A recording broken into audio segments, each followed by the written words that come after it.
안녕하세요. 저는 고려동물 메디컬 센터 줄기세포센터 센터장 이기쁨입니다.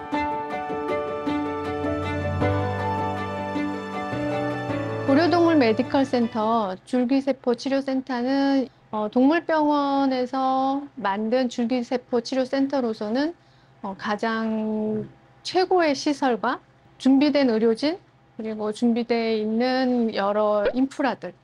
저희는 일단 이 센터 외에 나머지 진료기관과 시스템이 2차 진료기관으로서는 지금 모든 시술과 치료가 가능한 데에다가 플러스로 줄기세포 치료센터를 했기 때문에 아픈 아이들에게 조금 더 많은 치료의 기회, 그리고 재생의학 요법을 적용할 수 있는 그런 기반을 만들었다는 게 큰 의미가 될 것 같습니다.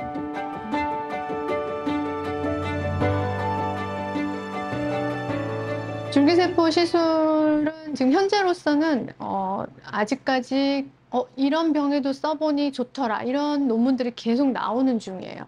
그래서 대표적으로 가장 많이 썼던 거는 많이 쓰고 있는 거는 만성 신장병, 그 다음에 강아지들은 하트 디지즈, 심장병에도 퇴행성으로 많기 때문에 쓰고, 그 다음에 많이들 쓰시는 거는 관절 질환인데, 관절 질환은 디스크랑 하반신 마비 같은 이런 심각한 질환에도 사실 신경은 죽으면 재생이 잘 안 되는 걸로 많이 알려져 있기 때문에 초반에 쓰거나 환자가 받아들일 때 썼을 때 유지요법과 호전요법으로 아주 좋다고 보고가 돼 있고, 고양이 같은 경우에는 고양이들이 가장 많이 힘들어하는 질병 중에 하나가 만성 구내염이라고, 입 안쪽의 염증이 계속 심한데 너무 아파요. 너무 아픈데 10마리 중에 한두 마리가 적극적인 치료에도 불구하고 계속 염증을 가지고 있으면서 약을 계속 먹어야만 좀 덜한 상태. 그 외에는 요즘에는 또 고양이들을 또 강아지들도 만성 잔병증이라고 설사와 구토, 그리고 고양이 말고 강아지들은 특히 심한 경우에는 단백질이 계속 빠져나가서 복수가 차고 한 질환도 있거든요. 그런 경우에도 사실은 장 점막에 기능이 떨어지고 재생률이 떨어지는 거라 줄기세포 치료가 효과가 있는 걸로 나오고요. 강아지 말고 또 고양이는 천식도 많아요.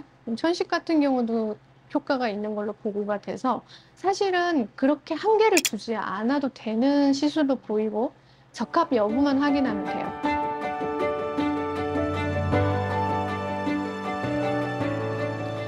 치료적인 부분은 사실은 내과적으로 약물을 하고 그다음에 수술을 하면은 좀 낫겠지만 수술을 할 수는 없는 몸이고, 그렇다면 줄기세포가 아주 좋은 대안이 될 수 있어요. 우리보다 강아지 고양이들은 신체 나이 시계가 4배가 빠르다고 생각하시면 되거든요.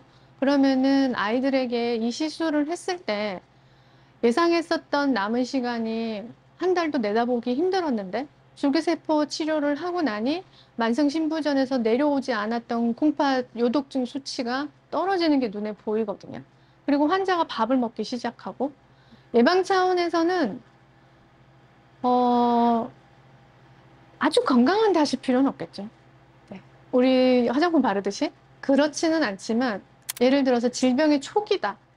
초기인데 내과적 관리를 시작하면은 그때부터 매일 먹어야 하는 약, 영양제, 식사 이런 관리가 매일 들어가야 되거든요. 그래서 어떤 아이들은 하루에 먹는 약이 뭐 사람보다 더 많을 정도로 한 10알씩만 이렇게 되는 애들도 있고요. 그렇게 하는 선택하기 전에 먼저 해보셔도 되세요. 이 스템셀 자체는, 줄기세포 자체는 아프거나 문제가 있는 세포로 자기가 가서 분화가 되고 대체가 된다고 생각하시면 되거든요. 그렇기 때문에 앞으로도 사실은 응용할 수 있는 범위는 굉장히 많다고 생각을 합니다. 계속 더 늘어날 거예요.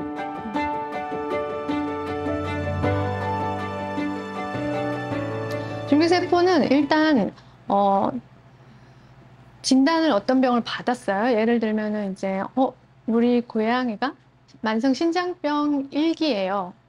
그러면 그 아이들이 주치의하고 충분히 상담을 거친 다음에 진행을 하겠다고 결정을 하시면은 일단은 한 사이클을 주사를 뭐 일주일이나 2주 간격 환자의 상태에 따라 한 2번에서 3번 정도의 주사를 맞게 세팅을 하는데, 보통 두 가지 선택이 있어요. 건강한 아이의 몸에서 샘플링한, 뭐 예를 들면 태반이나 아니면은 보통 쉬운 거는 지방, 여기에서 샘플링을 해서 그거를 타가 이식이라고 하는데, 그 샘플한 세포에서 만들어 놓아진 줄기세포가 있어요.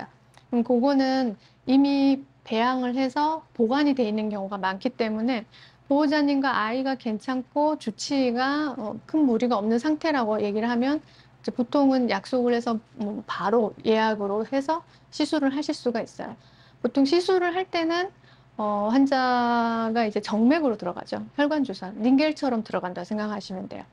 투여하는 시간은 환자의 그 링거를 들어가는 속도에 따라 다르긴 하지만 보통은 이제 2~3시간 정도에서 긴 애들은 한 4~5시간 정도. 그러면 혈관 주사로 이제 링겔을 맞는 거예요. 그럼 그때는 계속 아이들을 인택트하게 체크를 해요. 뭐 바이탈은 괜찮은지, 수액 들어갈 때 문제는 없는지. 줄기세포 자체가 다른 아이의 그 배양 세포로 만들었으면은 이물 반응, 이식 반응이 나타나니까 그런 부분이 문제가 없다면 그 아이는 이제 한 번을 한 다음에 상황이 좋아지면 이제 또 다음 사이클 돌아가고, 내 몸에 있는 걸로 하고 싶다 그러면은 자가 이식. 그러면은 이제 환자가 자기 몸에 있는 세포를 조금 떼줘야 돼요. 그러면은 아이가 마취를 해야 되고, 전신 마취를 한 상태에서 보통은 자가 지방이라고 해요. 자기의 몸에 있는 지방 세포를 주로 많이 하는데, 그 지방 세포를 조금 외과에서 이제 샘플링을 해줘요. 그러면 그걸 가지고 세포를 키우는 시간이 필요하겠죠. 이거를 배양이라고 하거든요. 그러면은 그 배양을 하는 시간이 빨라도 1주일에서 2주 정도 걸려요. 얼마나 잘 자라느냐, 세포의 퀄리티도 봐야 되기 때문에. 그래서 자라서 안정적이라고 판단이 되면은 그거를 이제 세포 이식을 하러 오는 거죠. 줄기세포 이식을. 그것도 이제 나머지 과정은 같아요.